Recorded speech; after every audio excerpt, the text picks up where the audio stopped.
It was just supposed to be for fun. A DNA test she ordered out of curiosity on a rainy afternoon with a cup of cold tea and no expectations.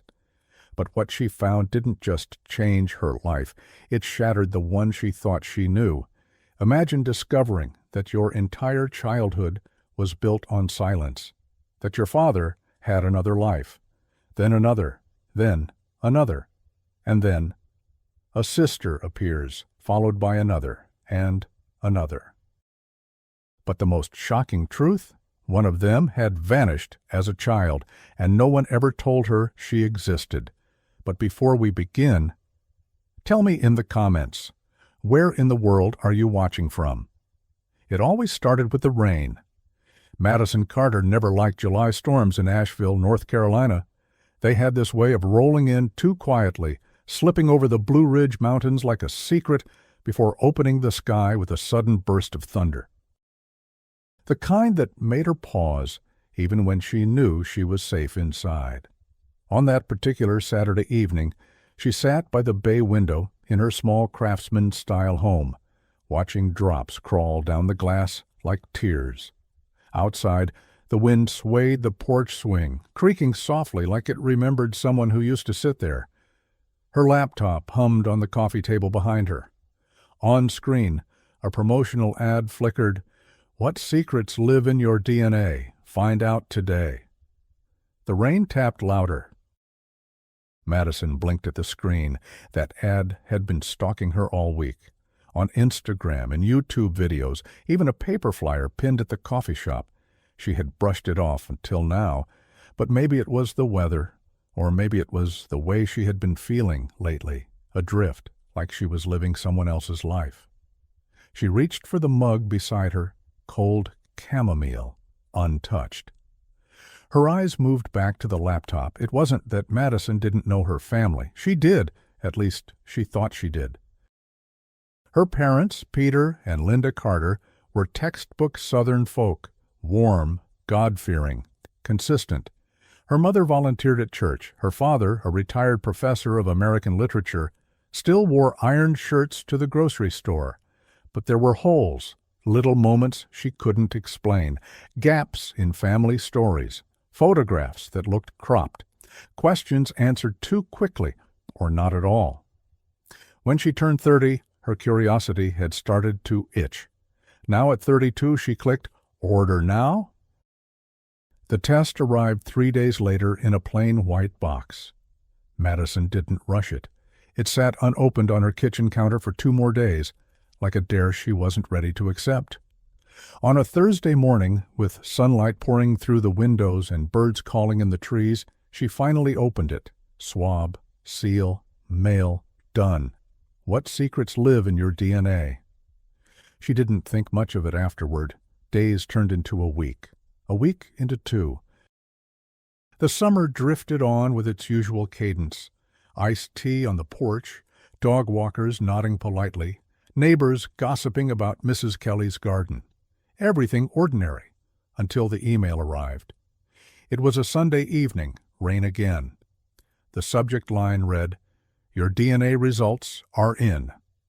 Madison opened it casually, expecting vague ancestry estimates and maybe a distant third cousin in Kansas. But the top of the page held something different. We found a close match. Name, Samantha Miller. Estimated relationship, half-sibling. Her fingers froze on the trackpad. She blinked, refreshed the page. The match didn't go away. A half-sibling? That made no sense. Madison was an only child. She always had been. Her parents never even mentioned a miscarriage, much less another living child. Her pulse picked up. She scrolled. Samantha Miller, 35 years old, lives in Atlanta. DNA match, 52.4%, shared DNA. Paternal match. Paternal match. Thunder cracked outside, rattling the window. Madison jerked slightly, eyes still fixed on the name. Was this a mistake? She dug deeper. The service allowed messaging, but she didn't click it yet. Instead, she Googled the name. Samantha Miller, Atlanta, attorney. Her LinkedIn photo popped up, dark hair, sharply dressed, cool gaze, nothing like Madison, who wore oversized sweaters and still had baby blonde waves. But the eyes! She leaned closer. Those eyes were familiar. Something about the shape. The way they seemed to hold weight, like they had questions they didn't ask out loud. Just like her father. Madison stood abruptly, knocking over her mug. Cold tea spilled across the hardwood. She didn't move to clean it. She just stared at the name on the screen like it had burned through everything she thought she knew. That night, she barely slept. Her mind spiraled, trying to make sense of it. Could it be a glitch? A prank? A cruel coincidence? The next morning, she drove to her parents' house. Peter and Linda Carter lived 10 minutes away, in the same 2-story brick house where Madison grew up. Her mother greeted her in a floral apron, smelling of cinnamon. Her father sat in his recliner, reading the newspaper. "Everything okay, Mads?" he asked, not looking up. She hesitated. "Yeah, I just need to talk to you, both of you." They moved to the kitchen. Madison placed her phone on the counter, opened the DNA results. "I did a test," she said. Her parents exchanged a glance, subtle, too fast. "Oh, honey," her mom smiled tightly.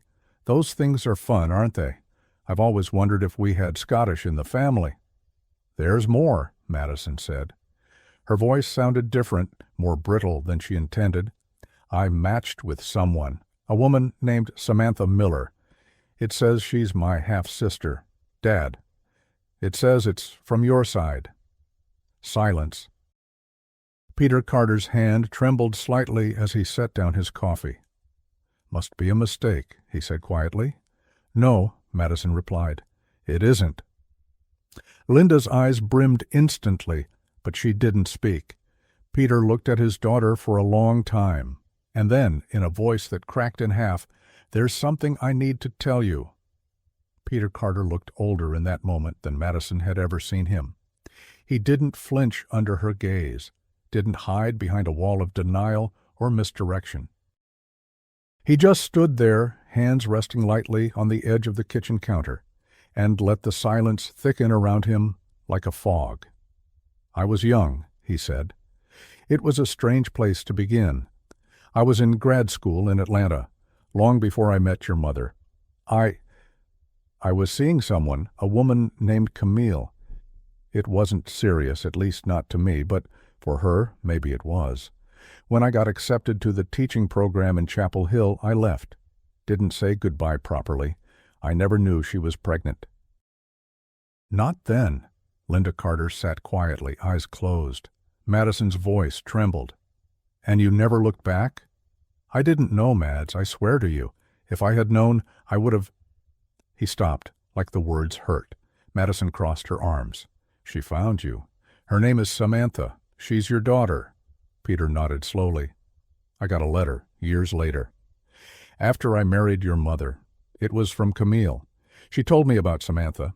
She asked me not to contact them. Said Samantha didn't know about me and that it would only complicate things. Camille was dying. She was raising her alone. I respected her wishes." Madison's breath hitched. "You respected her wishes, but not mine? You've looked me in the eye every day of my life and lied." "I didn't lie," he whispered. "I omitted. To protect you, to protect us." Madison stared at him for a long moment. "No, you protected yourself." That night, back at home, Madison sat on the floor of her living room, surrounded by boxes of photo albums. She wasn't looking for pictures of Samantha. There wouldn't be any. She was looking for the seams, the tiny cracks in the fabric of her family. Her entire childhood had been built on structure. Her mother baked every Friday. Her father read to her every night, until she was 10. She never once heard them argue. And yet, there were inconsistencies. Times when Peter disappeared for conferences that didn't show up in university schedules. Weeks when he returned quieter than usual. Days when he seemed to stare out the window too long, especially in spring, especially when the rain came. She remembered one Christmas when she was 9. He had excused himself during dinner. Madison had found him in the garage, sitting inside the car with the radio on. She thought he had been crying. He said it was just a song that brought back memories. Now she wondered what song it was. Madison Carter was not the kind of person to unravel easily. She was structured, meticulous, private. Her days were shaped by lists, books to catalog at the library, errands to run, groceries to buy. But the truth had a way of pulling threads in silence, and soon her carefully stitched life began to fray. She found herself arriving late to work, distracted in meetings, forgetting whether she had locked the front door. Worse, she had started writing again. It wasn't fiction, not anymore. At night, she filled pages with questions. Longhand, journaling the way her therapist once taught her. But no answer seemed large enough to hold what she was feeling. She was grieving someone who was still alive. Samantha hadn't responded to her message. Madison had written it 3 days ago. It had taken her an hour to craft. Hi, Samantha. I know this might be strange, and I hope it doesn't come as a shock. My name is Madison Carter, and I matched with you on DNA heritage as a half-sister. I believe we may share a father, Peter Carter. If you're open to talking, I would really like to connect. Warmly, Madison. She reread it twice before hitting send. Nothing, not even a scene. One afternoon she drove to the lake. Lake Julian wasn't far, but it held weight in her memory. It was where her dad had taught her to skip rocks, where she learned to ride a bike, where she first heard the term family tree. She sat by the water with her journal and tried to draw hers. The lines didn't connect like they used to. What was she supposed to call Samantha? Stranger, sister, reminder. 2 weeks passed before the reply came. It arrived in the middle of a Tuesday. Madison was scanning old books for damage when her phone buzzed. Hi, Madison. Yes, I saw the results. I've known about Peter Carter since I was a teenager. I never expected to meet anyone from that side of the family. But if you're serious about talking, I'm in Asheville next weekend. Coffee? Madison stared at the message. It felt like the door had creaked open. That Saturday, the rain returned. Of course it did. They met at Old Europe Cafe, a small downtown coffee shop with mismatched chairs and strong espresso. Madison arrived early. Samantha walked in 10 minutes later, dry despite the storm. She was taller than Madison, with sharper features and a polished presence. But something in her face, the tension in the jaw, the eyes that measured a room before relaxing, felt like looking into a mirror, altered by time. Hi, Madison said. Hi. They shook hands. Formal. Awkward. Samantha ordered a black coffee. Madison stuck to her usual lavender latte. They sat. A long pause. You look like him, Samantha said. Madison blinked. I do? The mouth. The way you bite your lip when you're thinking. Madison hadn't even realized she was. I'm sorry, she said. For the message. For all this. Samantha shrugged. You didn't ask to be born, neither did I. A beat. I found out when I was 17, she continued. Camille, my mom, told me on her deathbed. She gave me a name. Told me not to chase it. I didn't. Not for a long time. What changed? Samantha sipped her coffee. Curiosity, closure. Who knows? And now? I don't know yet, she said. I guess I wanted to see you. They talked for an hour, mostly surface level, childhoods, college majors, favorite books. Madison laughed once. Samantha smiled twice. Before they parted, Madison said something she hadn't planned. I'd like to see you again, if you're open to it. Samantha considered her. I think I'd like that too. They stepped into the rain together. Later that night, Madison couldn't sleep. She kept hearing her father's voice in the kitchen, There's something I need to tell you. But it hadn't ended there. After she had left that day, he had called, asked if she would come back. He had more to say. She hadn't answered him. Not yet. 3 days later, she did. Back in her childhood home, the smell of old books and lemon polish lingered like nothing had changed. But everything had. Peter sat at the table holding a worn photo in his hand. He slid it across to Madison. It was Camille. Smiling on a campus bench, pregnant. "I kept this," he said softly, "for a long time. I don't know why. Maybe as a punishment. Maybe because some part of me never stopped wondering." Madison studied the photo. She saw the pain in Camille's eyes, the quiet resolve. "Did Mom know?" she asked. "She found the letter years ago. We agreed to let it lie." Madison nodded slowly. And then, from her father, "I wrote to Samantha once, after Camille passed. I mailed it to the last known address. It was returned. I thought that was the end of it." Madison's voice was small. "She's here now." "I know." He paused. "Would she want to meet me?" Madison hesitated. "I don't know. But she's not like I imagined. She's strong, and I think she's hurting too." Peter's eyes filled. "So are you." Outside, the sky began to clear. Madison stood, the photo in hand. "I don't know what this is supposed to look like," she said, "but I'm not going to pretend anymore." Her father nodded. "Neither am I." "Oh?" It was supposed to end there. Madison had made peace with what she knew. Her father had a past, and Samantha was real. The lines on her family tree had changed, but she had adjusted. At least, she told herself she had. But peace, like truth, is fragile. It always starts with something small. In this case, it was a box. The box came from the attic. Linda Carter was doing her annual clean-out, something she claimed helped her move energy through the house, and had asked Madison to help. "Take anything you want," she said. "Your old journals are up there. Maybe some of your baby stuff, too." The attic was dusty and hot. Madison hadn't been up there in years. The insulation smelled like aged cedar. The floorboards creaked like they were remembering her footsteps. Most boxes were labeled Christmas, Thanksgiving china, books, Peter. But one box stood out. It had no label. It was taped shut, the edges yellowing. And it was heavier than it looked. She pulled it down. Inside were dozens of envelopes, all postmarked from Greenville, South Carolina, all addressed to her father, all unopened, and all from the same sender, Camille Miller. Madison stared at them, her pulse beginning to quicken. She grabbed the top one. The handwriting was elegant, almost formal, a delicate cursive. She opened it. October 3rd, 1996. "Peter, you asked me not to write again, but I need you to know the truth. Samantha is your daughter. She has your eyes.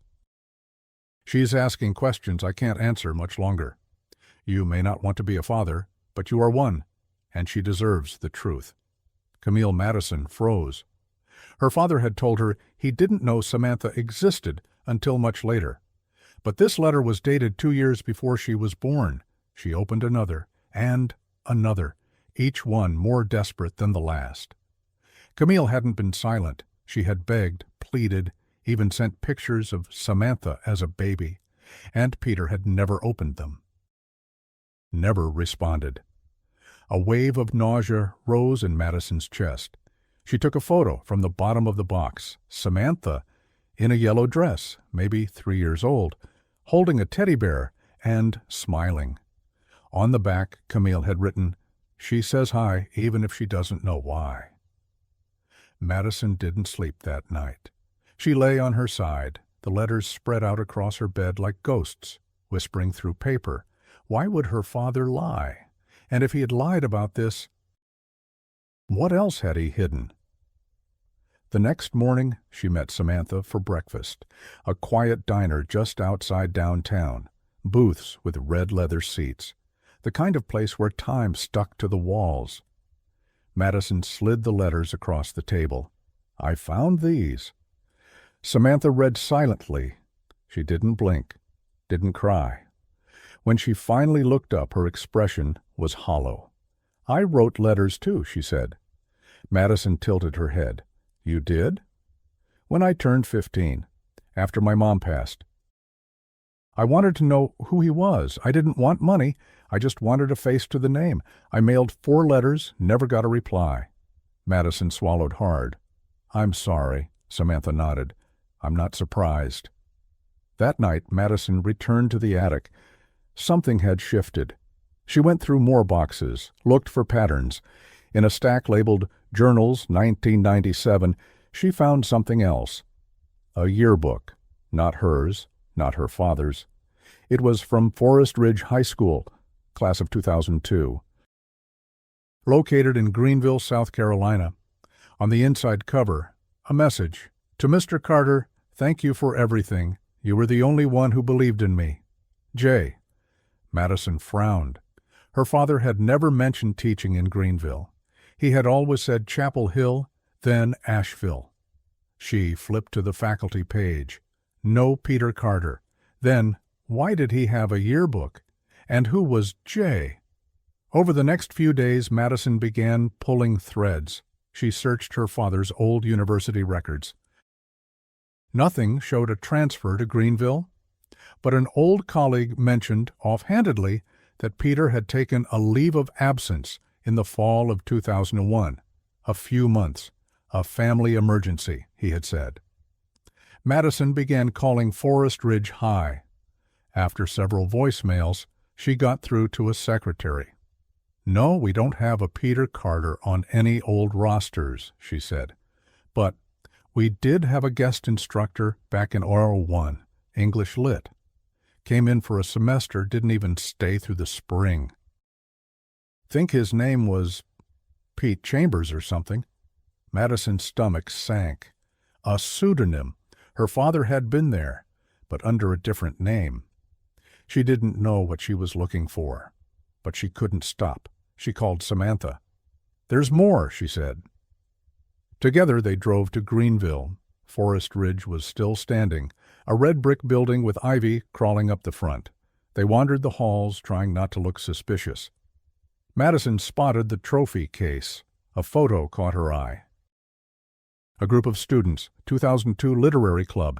In the back row, a man in his 30s, slight beard, glasses, Peter Carter. But the name in the caption read, Mr. Chambers.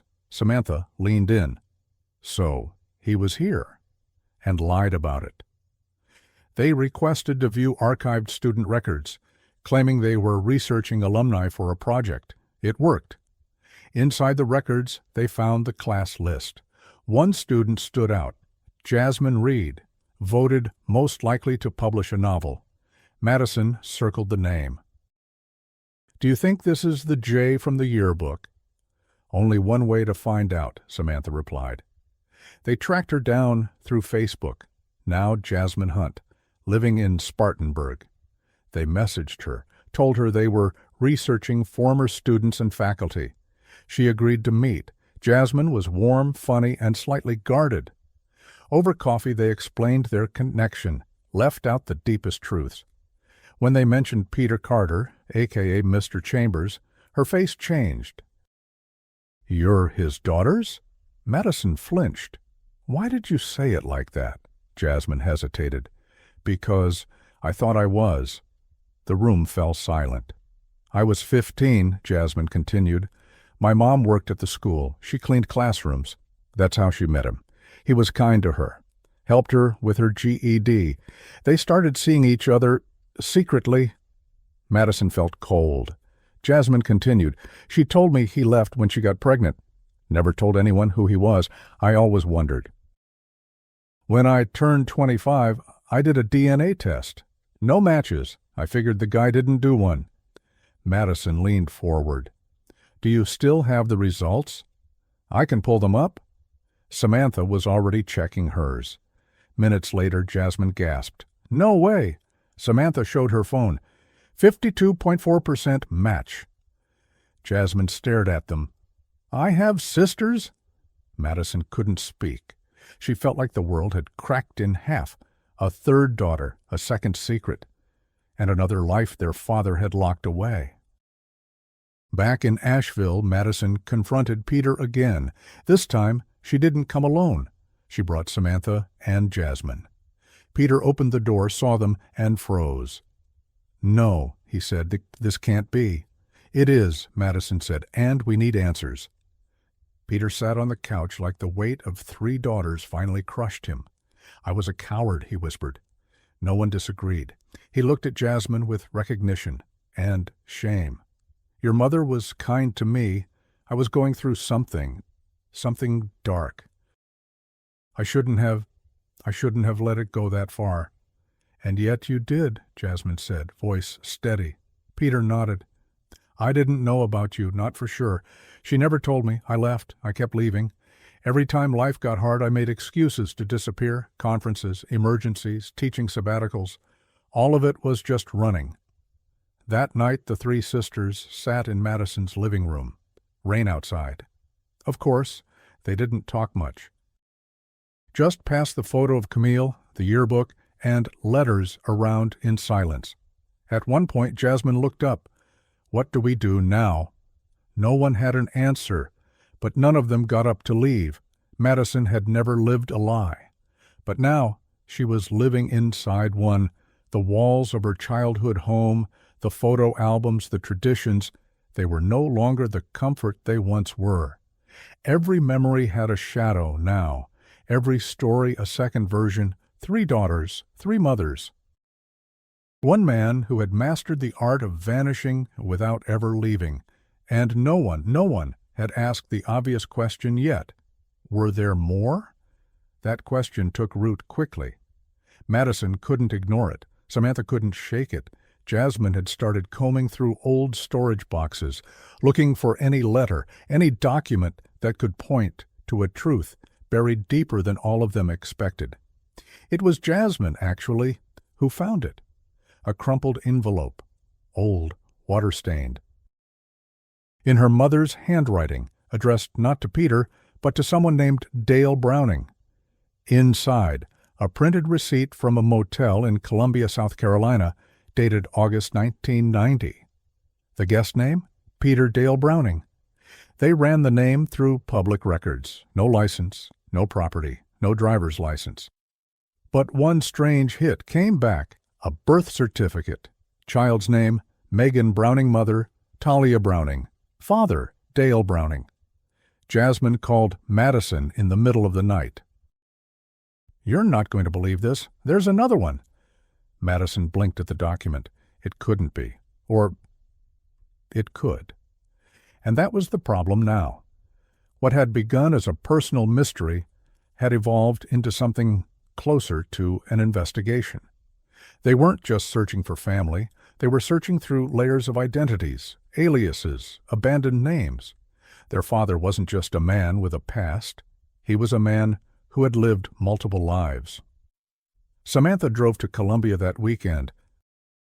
She knocked on the door listed on Megan Browning's public info. A woman in her early 30s answered, long black braid, blue-gray eyes. Samantha stood frozen. "You're Megan?" she asked. "Yes," the woman replied, wary. "Do I know you?" "No," Samantha said quietly, "but I think we're sisters." Megan invited her in, made tea, said little. Once Samantha explained, gently, carefully, Megan went quiet. "My mom never told me anything about my dad, just that he was, complicated." She showed her an old picture, a man in a baseball cap, holding her when she was a toddler. The face was unmistakable. Peter Carter. Again, different city, different name, different daughter. By the time Samantha and Megan returned to Asheville together, Madison, Jasmine, and Megan sat in stunned silence. 4 women, 4 stories, one shared bloodline. Peter was unreachable. He had stopped answering calls. They drove to his house one evening. Linda answered the door with tired eyes. "He's not here," she said softly. "He left 3 days ago. Didn't say where." Madison felt her stomach turn. "Mom, did you know about all of them?" Linda didn't answer immediately. Then she simply said, "I stopped knowing who I married a long time ago." Peter's sudden disappearance wasn't the only mystery. Megan brought with her something strange, an old key she found in a small wooden box her mother had kept. No label, no explanation. Just a tag with the number 422 or 9 and carved into the metal, Locker 87. They started searching. Storage units, P.O. boxes, even train stations. It was Jasmine who finally matched the format to Union Station in Charlotte. They called, described the key. Yes, we have old safety lockers, but no one's rented number 87 in years. They drove down the next day. The clerk led them to the dusty corner of the station. Locker 87 stood waiting, untouched. Madison inserted the key. It turned easily. Inside, a box. And inside the box, a cassette tape, labeled only, "To my daughters." They took it home, found an old tape player in Madison's garage, pressed play. The tape whirred, then cracked with static, and then his voice, Peter Carter. If you're hearing this, it means everything finally caught up to me. I don't know where to begin. There's no excuse for what I did, only reasons or maybe rationalizations. I love them all in different ways. I didn't set out to create 4 lives. But once the first fracture appeared, it was easier to hide than to confront. And every time I tried to fix it, I broke something else. They listened in silence. I told myself I was protecting you, but I was protecting myself. From shame, from consequence, from the look you're probably giving this recorder right now. He laughed bitterly. Megan, I never meant to vanish from your life. Camille, she never should have raised Samantha alone. Jasmine, your mother saved me from a dark place. And Madison, you were the one who made me want to be better, and I still failed. If you decide to hate me, I understand. If you never want to see me again, I understand that too. But I left this because I wanted you to know I kept track. Birthdays, graduations, every milestone. I wasn't there, but I watched when I could, from a distance. He paused. I hope you find each other. I hope you forgive me someday. I'm sorry for everything. Then static, then silence.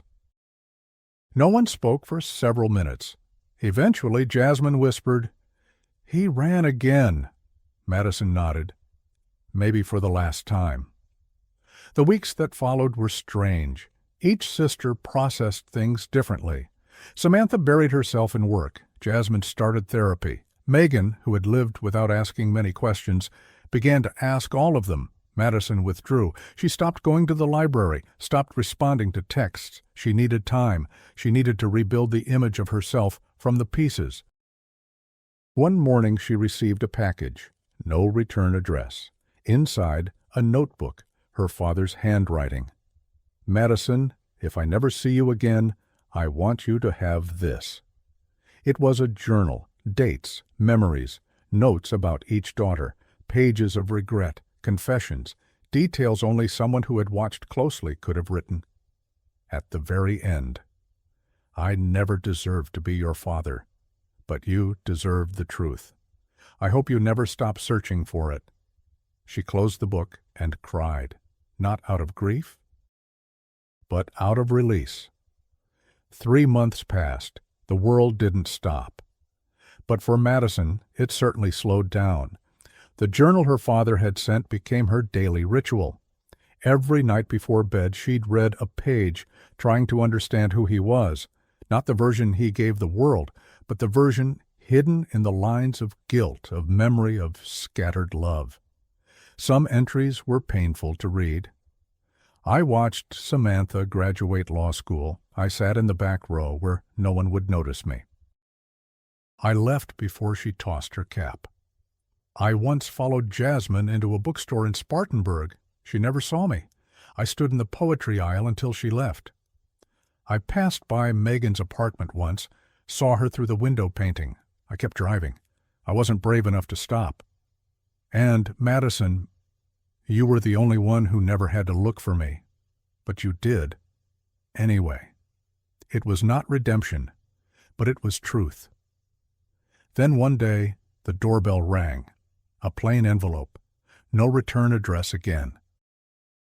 This time inside, a map, hand-drawn, with a location circled just outside Cherokee, North Carolina, and one line of writing, "I owe you the rest of the story." Madison knew it was his handwriting. She didn't go alone. All four sisters stood together that weekend in the gravel parking lot of an abandoned ranger station tucked into the Smoky Mountains.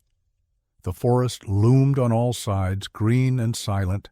The air was thick with pine and unfinished sentences. They followed the trail marked on the map. Half a mile in, the trees opened to reveal a small wooden cabin, old and weather-worn but intact. A figure stepped outside. Peter Carter, grayer, thinner, but unmistakable. No one spoke. He looked at each of them. Then he said quietly, "Thank you for coming." Inside the cabin, there was little more than a cot, a wood stove, and a desk. On it, 4 chairs. Peter sat. The sisters remained standing. "You came for answers," he said, "and I owe you all of them." He opened a locked drawer, pulled out a manila folder. Inside, documents, birth certificates, letters, passports. But what shocked them most? A 5th name, Rebecca Owens. Samantha spoke first. "Who is she?" Peter looked at her. "She was your sister." The room froze. "She was born in 1995. Camille's second child, but not mine." He paused. "At least, not biologically. I raised her," he continued, "secretly. For 3 years, Camille had fallen ill. She asked me to step in. I agreed. I spent weekends in Charlotte, pretending to be an uncle to the neighbors. And then? She died. And Rebecca disappeared." The sisters gasped. "She was taken," Peter said. No one could breathe. Peter opened a second folder. Inside, old news clippings, a missing child. Rebecca Owens, age 3. Last seen outside a daycare in Charlotte. Date, June 3rd, 1998. He had never told anyone. "I searched for her for years," he said, "but I had no rights, no paperwork, no claim. She vanished, and no one believed I was her father." Madison sat down, stunned. A 5th life, a child lost, not just forgotten, not hidden, gone. And then Peter handed over a final item, a note, yellowed with time, scribbled in shaky writing. "She's better off without you. You don't deserve her." Signed only, M. "Who's M?" Jasmine asked. Peter stared at the fire. "I don't know." What followed was 2 days of searching. The sisters scoured records, cross-referenced names. Madison found the original detective on the case, retired now, but still in Charlotte. They visited him. He remembered. "That man," he said of Peter, "he was a ghost. No ID, no legal right to her. We thought he was lying." "But someone knew," Samantha said. "They always do," he replied. "But back then, no one had DNA services like today." Madison went home that night and did something she hadn't done in months. She wrote a blog post, a letter, a story. She posted a photo of Rebecca. Wrote everything she could, without names, pleading with the internet. "Do you know this girl? She vanished in 1998. She may still be alive." It went viral. Thousands of shares. Emails poured in. But one caught her eye. Subject, "I think this is me." Madison clicked. A woman named Rachel L. from Ohio, age 29. She had been adopted, no birth records before age 4. Attached was a photo, the same blue-gray eyes, the same tilt in the smile. Madison forwarded it to Samantha, Jasmine, and Megan. Then to Peter. He replied, "It's her." DNA confirmed it days later. Rebecca Owens was alive. She had been taken by a distant relative of Camille, someone who believed Peter was dangerous and had no right to the child.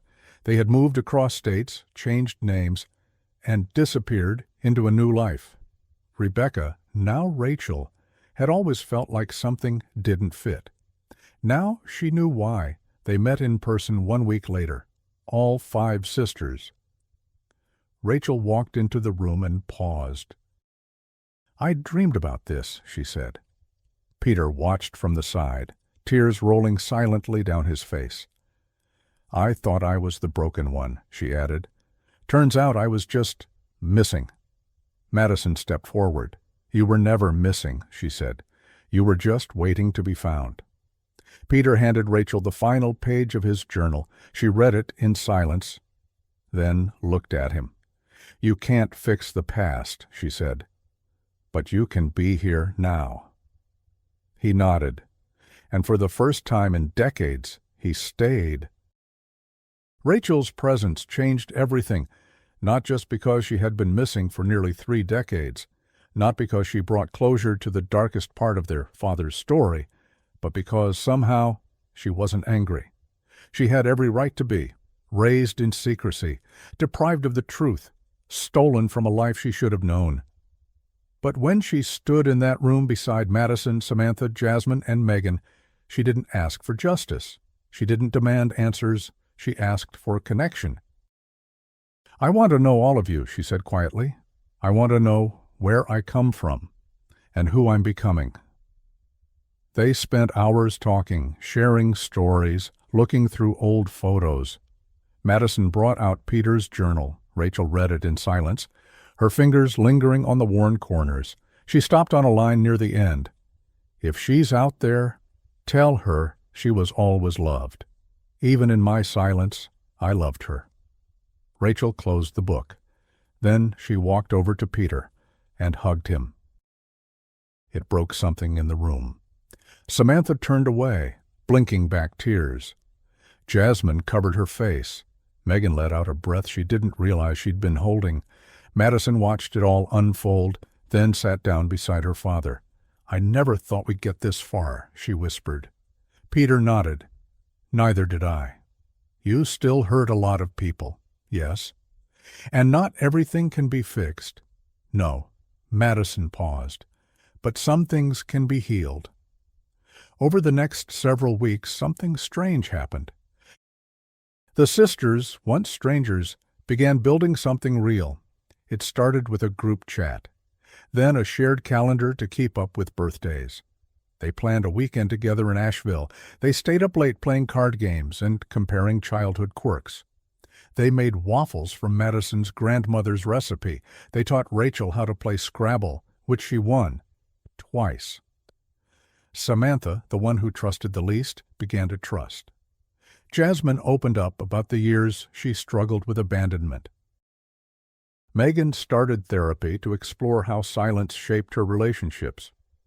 Rachel began writing letters to the woman who raised her, thanking her, forgiving her. Madison, for the first time in her life, felt whole. Peter didn't try to lead. He didn't pretend to be Father of the Year. He showed up when they asked. He listened more than he spoke. He sent them handwritten letters, never digital, and signed each with "Love, Peter. If you're ready for Dad, I'll be here." Some of the sisters still called him Peter. Some didn't call him anything at all. Rachel, surprisingly, began calling him Dad without hesitation. Madison waited the longest. When she finally said it, quietly on a bench by the lake where he once taught her to skip stones, he didn't answer, he just cried. One afternoon in early spring, the 5 sisters sat outside on a blanket near Lake Julian. A gentle breeze stirred the edge of the water. Birds darted overhead. Rachel held an old Polaroid. It was the only photo Peter had of her as a baby. He had folded it so many times the edges were torn. "This is proof I existed to him," she said softly. "It's proof he never stopped carrying you," Jasmine replied. They sat in silence for a while. Then Rachel smiled. "You know what we should do?" Madison tilted her head. "What?" "Take a photo. The 5 of us, right here, right now." The photo was crooked, lit by the golden edge of day, but it captured something no DNA test ever could. 5 women, different stories, shared blood, a beginning born from broken truths. Later that week, Madison received a letter from Peter. Inside was a newspaper clipping. an article about anonymous organ donors, and a sticky note. One of my kidneys goes to a 6-year-old boy next month. I can't undo the damage I've done, but maybe I can help someone live. Below that, thank you for finding me. Thank you for making me stay. He signed it, Dad. And Madison, for the first time, felt no resistance in reading it. The sisters decided to create something bigger, a nonprofit. Matched Stories of Hidden Families. A space for people who uncovered truth through DNA and didn't know how to process them. They hosted their first panel a year later. Rachel spoke about growing up with questions no one would answer. Samantha spoke about resentment and forgiveness. Madison read an excerpt from Peter's journal. Afterward, a woman in her 60s came up to them in tears. "You just told my story," she said. That night, Madison sat with the same journal again. There was one blank page left at the end. She picked up a pen and wrote, "Sometimes family finds you late. Sometimes it finds you broken. But if it finds you at all, hold on tight." The second anniversary of the DNA test came quietly. No confetti, no dramatic emails, just a memory, quietly sitting in the corner of Madison's mind. It was strange to look back now, how one small decision, clicking a button, swabbing a cheek, had unraveled an entire version of her life. How it had shattered one identity and pieced together another, and how, in the middle of that wreckage, she had found 5 women who were never meant to cross paths, and yet somehow were always destined to. Peter Carter passed away 3 years after that test, not suddenly, not tragically. He had time to say everything, to write everything. Each daughter received a final letter, handwritten, signed with love. Madison read hers every Christmas morning. The nonprofit grew faster than anyone expected. Their story had been featured in a documentary, then a podcast, then invitations came. Speaking events, interviews, feature pieces. But Madison wasn't interested in fame. She stayed in Asheville, continued working at the library, wrote in the evenings, drank her lavender lattes. She had stopped needing to search. Because now, she belonged. One foggy morning, Madison stood at the lake again, same bench, same view. She wore her father's old coat. Samantha joined her with coffee. Jasmine brought her dog. Megan had brought an old camera. Rachel had baked muffins. They didn't say much. They didn't need to. The silence between them had changed. It no longer held tension. It held peace. Madison finally published her first novel. It was fiction, mostly, but readers swore it felt real. The dedication read, "For the ones who weren't supposed to find each other, but did anyway." One day, a girl about 11 walked into the library. She held a tattered photo, a family reunion, 5 women, 1 man. She looked up at Madison. "Are you her?" she asked. Madison knelt. "Who's her?" "The woman who found her sisters." Madison smiled. "I am." The girl nodded. "My mom's thinking about doing a DNA test. She says there might be someone missing from her story." Madison's eyes softened. "There might be," she said. "But if they're missing, maybe they're waiting to be found." That night, Madison pulled out the original results page, still creased, still sacred. She thought about how it had started, a test, for fun, and how it became everything. In the final scene of her book, she wrote, "We come from truth even if we're born into silence.